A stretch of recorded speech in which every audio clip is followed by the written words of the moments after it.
Low income country, হ্যাঁ আমরা দরিদ্র, এইভাবে আমাদেরকে বলা হয়। আমি আজকে আপনাদের পক্ষে সারা বিশ্বে 130 কোটি মানুষের নেতা। আমার মনে হয় না আমার এই নেতৃত্ব, আমার মনে হয় না 2-10 বছরের ভিতরে আমি ছুটি পাবো যদি আমি না ছাড়িয়ে। সুতরাং এখানে আমাদের চেষ্টা, আপনার যোগ্যতা, আপনার ক্যাপাসিটি, আপনার ইচ্ছা, আপনার যে কনফিডেন্স, আত্মবিশ্বাস, আপনার যে সাহস, সেটি আপনি প্র্যাকটিস করতে, চর্চা করতে, হ্যাঁ সেটাকে চর্চা করতে। বুঝা যায় আমার কথা? কেউ না বুঝলে কোনো কথা লাভ দিয়ে উঠে আমাকে আবার জিজ্ঞেস করবে, কোন সমস্যা নেই, হ্যাঁ এটা চর্চা করতে। কিন্তু আপনার ওই প্রতিবন্ধিতা আপনাকে কিন্তু বাধা দেয়।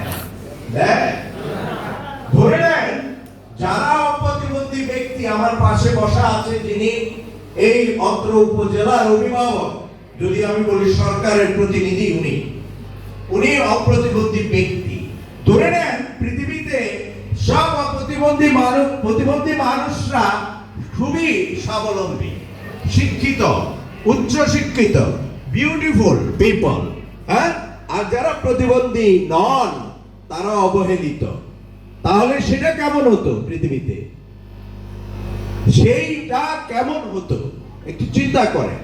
এটা হতে পারত, হ্যাঁ যদি পৃথিবীর সৃষ্টি থেকে, যদি আল্লাহ রাব্বুল আলামিন বা আমাদের যারা শুরু হয়েছে সে আমাদের নবী থেকে, আমাদের সেই সময় থেকে যদি আমরা প্রতিবন্ধী মানুষদেরকে যত্ন করতাম, ভালোবাসতাম, ধর্মীয় দৃষ্টিকোণ থেকে যদি আমরা বিবেচনা করতাম, তাহলে কিন্তু আজকে কোনো মানুষ অবহেলিত থাকতো না।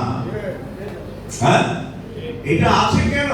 আমরা মানুষরা বড় স্বার্থপর, সেলফিশ, চোর, গুন্ডা, বদমাইশ, লুচ্চা, আমরা খুব খারাপ হয়ে গেছে বেশিরভাগ মানুষ।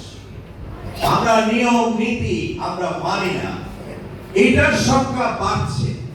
বাড়ার কারণে আজকে আমরা অনেক ধরনের সমস্যা, আমরা ক্ষতিগ্রস্ত। বাংলাদেশ ইজ ভেরি ডিফিকাল্ট পজিশনে আছে, এখন ভেরি কমপ্লেক্স একটা পরিস্থিতিতে বাংলাদেশ আজকে আছে।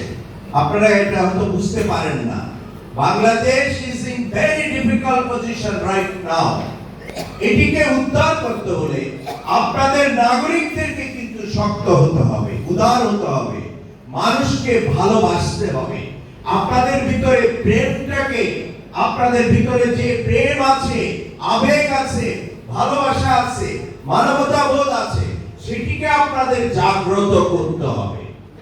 এটি আপনারা করলে, আপনারা যদি একত্রিত থাকতে পারেন, ইউনাইটেড হতে পারেন,